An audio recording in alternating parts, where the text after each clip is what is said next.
जब राजनाथ सिंह जी लोकसभा में भाषण देते हैं। अध्यक्ष महोदय, तालियां कमजोर है, जोरदार होनी चाहिए। अध्यक्ष महोदय, जहां तक प्रश्न है पाकिस्तान का, तो मैं सारे सदन के समक्ष यह डंके की चोट पर कहना चाहता हूं अध्यक्ष महोदय, डंके की चोट पर कहना चाहता हूं अध्यक्ष महोदय कि पाकिस्तान से अब कश्मीर पर कभी कोई बात नहीं होगी। तो आंख बंद करके लगे कि अमित शाह जी वोट मांगने आए तो देखना भाई साहब, देखिए मंच के सामने उपस्थित बुजुर्गों, माताओं, बहन, एक मिनट बीच में नहीं ताली, 1 मिनट रुको।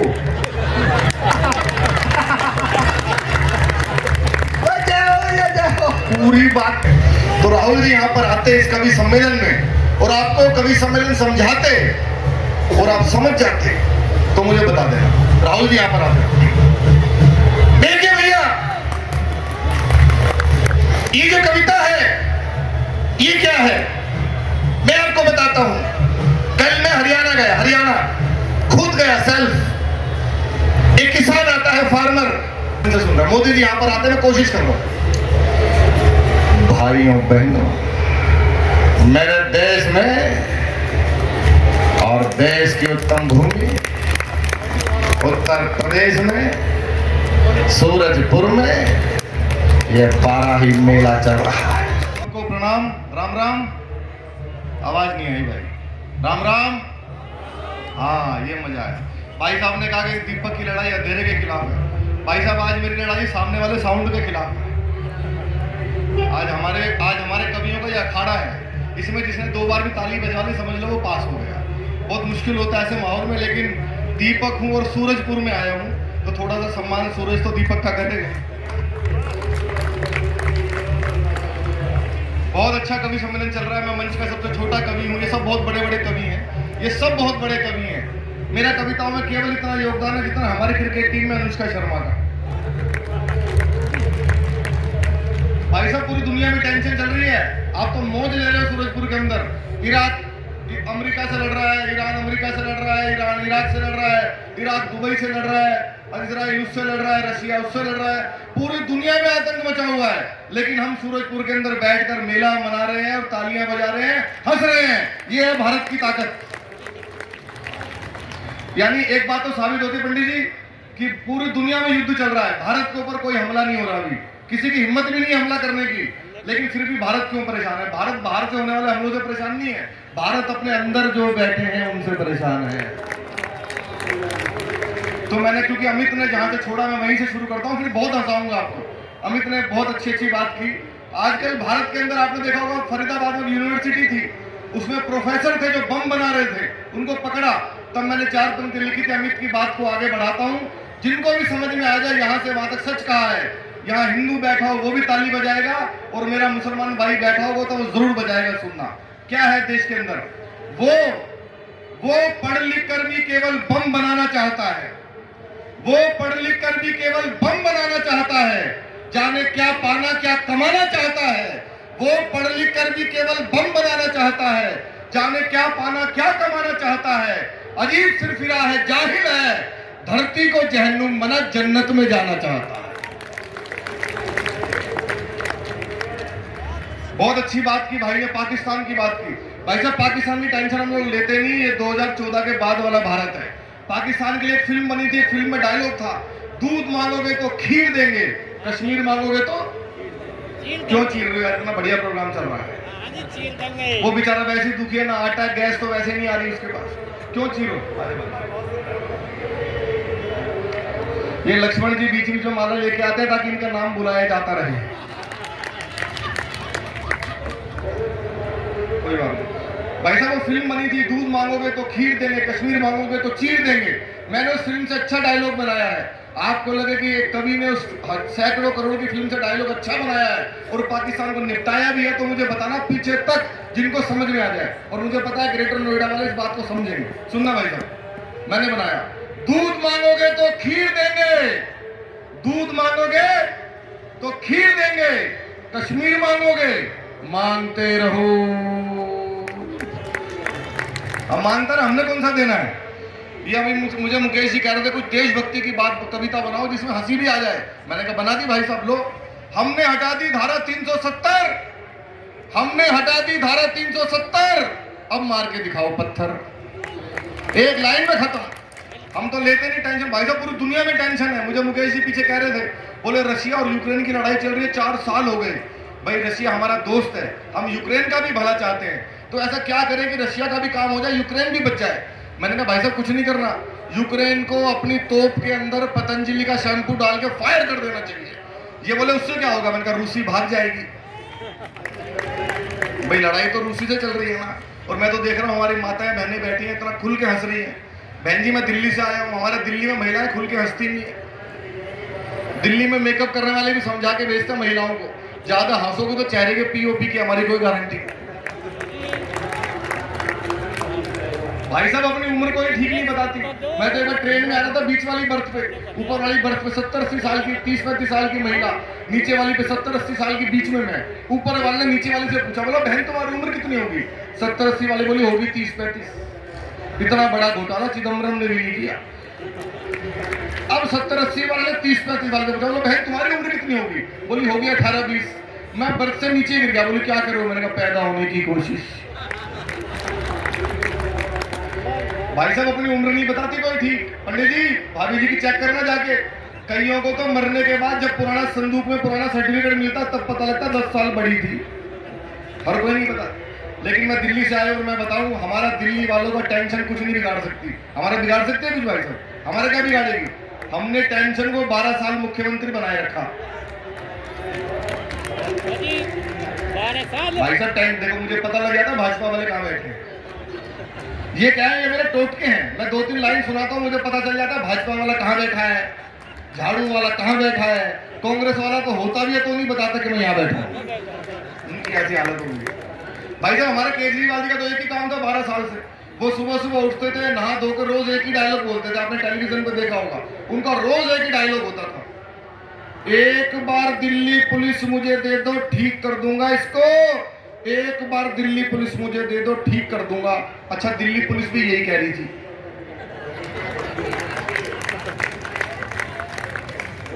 एक बार दे दो बस।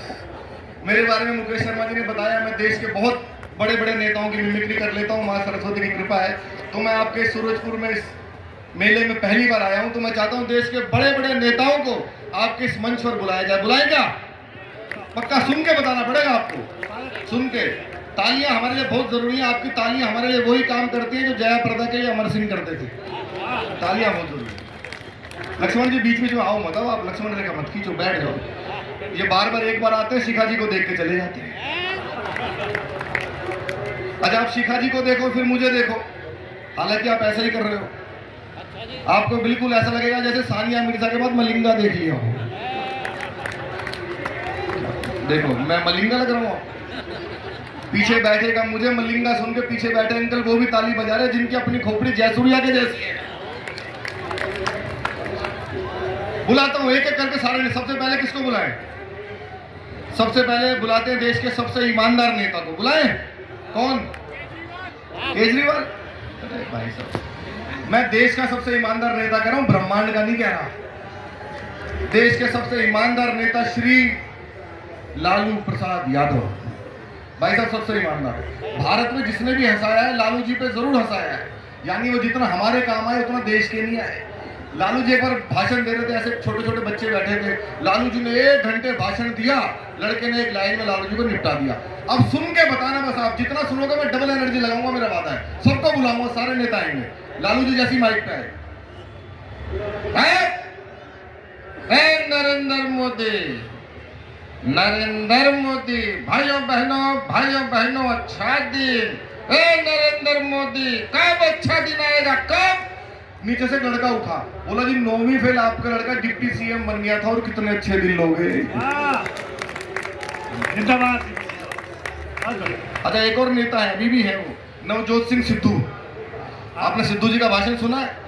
मैं लाफ्टर शो में सबसे यंग पार्टिसिपेंट था 2007 में। हम लोगों को माइक ले जाकर रखना होता था, सिद्धू जी को हंसना होता था, पर वो हमसे पहले ही शुरू हो जाते थे। और आपने उनका भाषण सुना भाई साहब, एक बार वो बोलना शुरू कर दें या तो भगवान रुकवा सकता है या इमरान रुकवा सकता है, पाकिस्तान वाला दोस्त है उनका। एक नया लड़का आया, उसने जैसे ले जाके माइक रखा, गुरु मैं कहता हूं तुझ में वो बात है, तू ही है जो सागर को नदी, दशक को सदी बना देगा। माय डियर फ्रेंड, तुझमें वो कला है, नदियां नाले पर्वत झरने गागर सागर। बंदा डर गया, बोला जी माफ करो मैं तो माइक टेस्ट करने आया था। अच्छा आज हालांकि आए हम भी माइक की टेस्ट करने हैं। अच्छा भाई साहब, कुछ नेता ऐसे होते हैं जिनका भाषण 15-15 मिनट तक समझ में नहीं आता, ये नेता बोल क्या गया। एक थे स्वर्गीय मुलायम सिंह जी, उनका बहुत देर में समझ में आता था। एक और अभी भी हैं, राजस्थान के पूर्व सीएम श्री अशोक गहलोत जी, भाई साहब उनका भाषण समझ में नहीं आता, 20 मिनट लग जाते हैं। अभी पत्रकारों ने उनसे पूछा जी राजस्थान में क्या हुआ,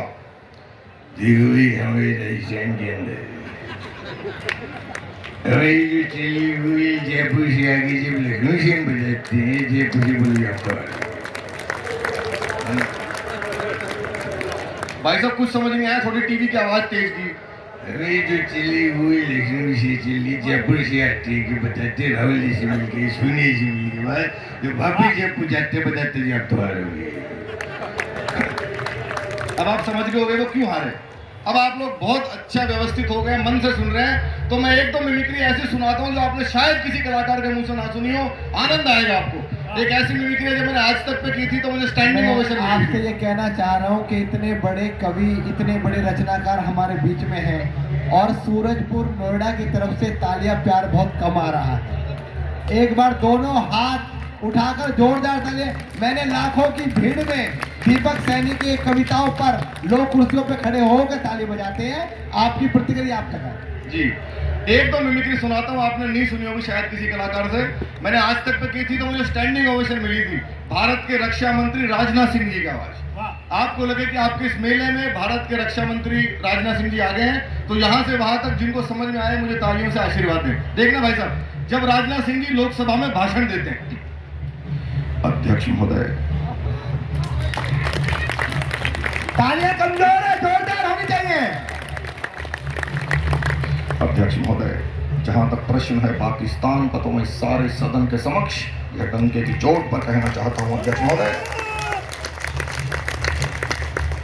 डंके की चोट पर कहना चाहता हूं अध्यक्ष महोदय कि पाकिस्तान से अब कश्मीर पर कभी कोई बात नहीं होगी। बात यदि होगी तो पीओके पर होगी, कश्मीर पर अब कभी कोई बात नहीं। भारत माता की, भारत माता की। अच्छा, एक मिमिक्री तो ऐसी है पूरे भारत में कोई नहीं कर रहा, कर भी रहा होगा तो कर नहीं पा रहा होगा, उसके लिए 56 इंच का सीना चाहिए। अमित शाह जी की आवाज आपने किसी से नहीं सुनी होगी भाई साहब। मैं उनका दो रूप दिखाता हूँ। अमित शाह जी जब रैलियों में वोट मांगते हैं, तो अभी बंगाल में चुनाव चल रहा है, अमित शाह जी को भाषण आपने सुना होगा, वो वोट कैसे मांगते हैं। दूसरा, वो यहाँ आते तो आपसे कैसे बात करते हैं। दो रूप देख रहा हूँ, आपको सुनना। आपको आंख बंद करके लगे कि अमित शाह जी वोट मांगने आए तो देखना भाई साहब। देखिए, मंच के सामने उपस्थित बुजुर्गों, माताओं, बहन, एक मिनट बीच में नहीं ताली, एक मिनट रुको।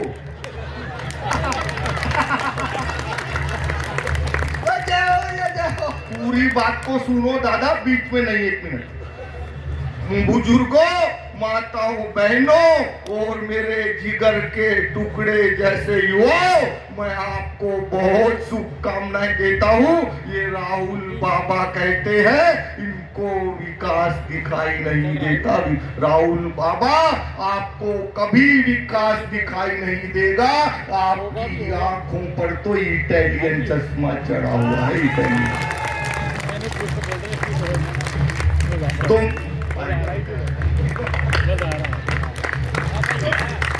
तो मेरे साथ दोनों हाथों को उठाइए, उठाइए, संकल्प की मुट्ठी बीचिए और पूरी ताकत से प्रचंड आवाज में बोलिए, भारत माता की। धन्यवाद।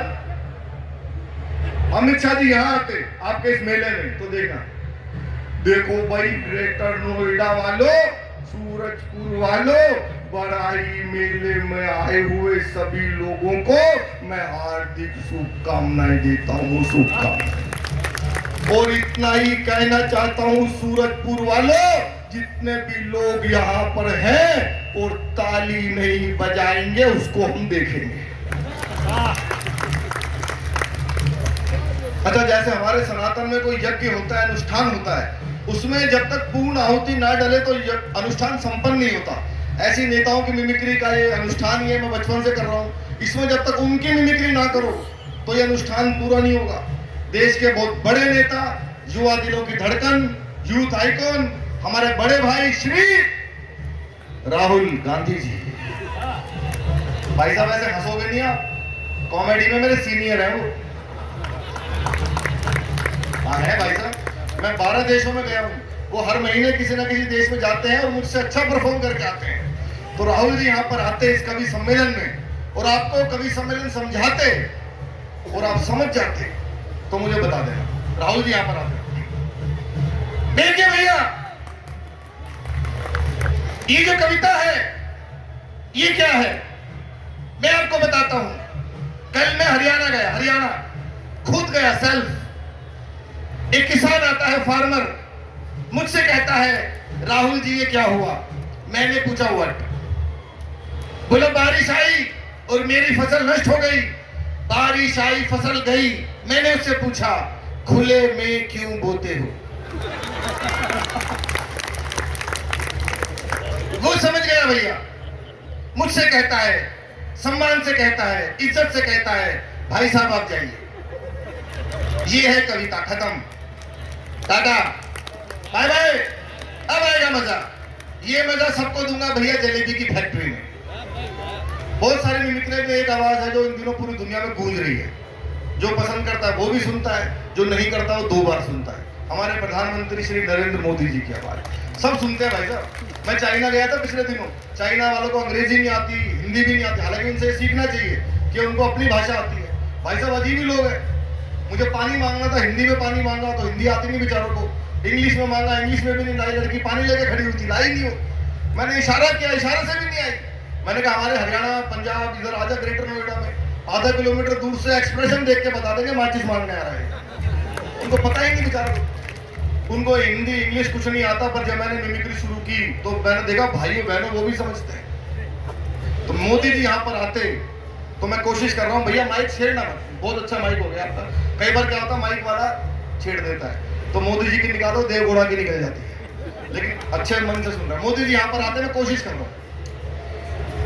भाइयों बहनों, मेरे देश में और देश की उत्तम भूमि उत्तर प्रदेश में सूरजपुर में ये बाराही मेला चल रहा है। तो मैं मेरी और 135 करोड़ भारतीयों की तरफ से आपको शुभकामनाएं देता हूँ। तालियां कमजोर है। शानदार कवि सम्मेलन चल रहा है। दीपक सैनी प्रस्तुति दे रहे हैं। दीपक सैनी को बुलाना चाहिए कि नहीं बुलाना चाहिए? बुलाना चाहिए कि नहीं बुलाना चाहिए? हर कार्यक्रम में बुलाना चाहिए जी। और इतना मोटा लिफाफा भी देना चाहिए। बहुत धन्यवाद। हमें ज्यादा मोटा हो गए, हमें टेंशन में आ गया। बहुत सारे, अब कोई नेता रह तो नहीं है, वैसे तो काफी हो गए हैं। योगी जी भाई हमने नया घर बनवाया है। एक बार जोरदार तालियां। वाह। नया घर बनवाया है दिल्ली में और दिल्ली तो उनको एक दिन आना ही है तो क्यों तुड़वा रहा है। मैं मोदी जी की, योगी जी की मिमिक्री बहुत अच्छी करता हूं पर मैं नहीं करता। इसलिए नहीं करता क्योंकि मैंने जिन जिन मुख्यमंत्रियों की मिमिक्री की वो चले गए। तो भाई मैं तो चाहता हूँ योगी जी प्रधानमंत्री बने, मैं तो करूँ योगी जी की। मैं नहीं करूंगा भाई, मैं बहुत मनहूस आदमी हूँ। मैंने खट्टर साहब की चले गए, मुलायम सिंह जी की चले गए, गहलोत जी की चले गए, शिवराज सिंह चौहान जी की, अपने अपने भी चले गए सारे, अपने वाले भी। केजरीवाल की तो केजरीवाल तो कई सालों के लिए चला गया बेचारा है भाई साहब। हाँ बिल्कुल बिल्कुल। बहुत सारे नेता है। योगी ना जावे। हाँ ना जावे भाई साहब, मुझे पता है जाएंगे कैसे हम बैठे। बहुत सारे नेता हैं लेकिन बहुत सारी मिमिक्री है। अच्छा खाली नेताओं ने टेंशन नहीं दे रखी, कई लोग ऐसे भी आए जिन्होंने और नेताओं को टेंशन दी। जैसे बाबा रामदेव, बाबा ने भी तो टेंशन दी भाई साहब। खाली नेता थोड़ी टेंशन दे रहे। बाबा जी एक बार योग सिखा रहे थे दिल्ली में, ऐसे मंच बना के सबको योग सिखा रहे थे। करो योग करो, बाबा कहते हैं करो। तभी बाबा के एक आंख फड़कने लगी। किसी ने कहा बाबा आपकी आंख में कुछ प्रॉब्लम है क्या? नीचे बैठ जा, कपाल भाती कर रही है। तभी बाबा के पास एक फोन आया, बोला देश के सारे नेता आएंगे, अपनी अपनी समस्याएं बताएंगे। बाबा ने कहा बुलाओ सारे नेता सामने। बाबा मंच पे, नेताओं ने कहा बाबा हमें भारत से करप्शन बिल्कुल खत्म करना है, क्या करें बताओ? कुछ नहीं करना, पहले चटाई बिछा, पूरी बिछा, लंबी बिछा, लंबी। अब अपना पेट धीरे धीरे अंदर करो, इतना भी नहीं कि वापस आए तो किडनी भी पहचानने से इनकार करो, अब धीरे धीरे बाहर करो। एक नेता खड़ा हुआ, बोले बाबा पेट अंदर बाहर करने से करप्शन कैसे खत्म होगा? करता जा, पेट तो कम होगा। बाबा ने अनुलोम विलोम, कपाल भाती, प्राणायाम खूब करवाया। एक दिन अचानक उठे, बाहर निकल के देखो करप्शन बिल्कुल खत्म हो गया। एक नेता ने कहा बाबा कैसे हो गया? तुम सारे यहाँ बंद हो, फैलाएगा कौन? बहुत मन से आप सुन रहे हैं, मौसम भी ऐसा है और हमें संतोष आनंद जी को सुनना है। संतोष आनंद जी को आप सब जानते हैं, देश के सबसे बड़े गीतकार हैं, फिल्मों में अनेक गीत दिए। और आज मुकेश शर्मा जी के निवेदन पर संतोष आनंद जी आ गए हैं, वरना संतोष आनंद जी को बुलाने के लिए भाई साहब इतना सारा पैसा चाहिए, इतना सारा पैसा चाहिए। और संतोष आनंद जी को जो पैसा नहीं देता तो फिर गाने में बदला निकालते हैं। बॉलीवुड में भी जिन्होंने पैसा नहीं दिया उन्होंने गाने में पैसा मांगा, लोगों को पता नहीं चला। इनका एक बहुत प्रसिद्ध गीत है सॉन्ग ऑफ द मिलेनियम, एक प्यार का नगमा है, उसमें पेमेंट मांगी है दादा ने, पर दादा को लोगों को पता नहीं चला। सुना है ना आपने, सबने सुना है। एक प्यार का नगमा है, मौजों की रवानी है, जिंदगी और कुछ भी नहीं, तेरी मेरी कहानी है। उसके बाद वो पेमेंट मांगते हैं, ला ला ला ला ला।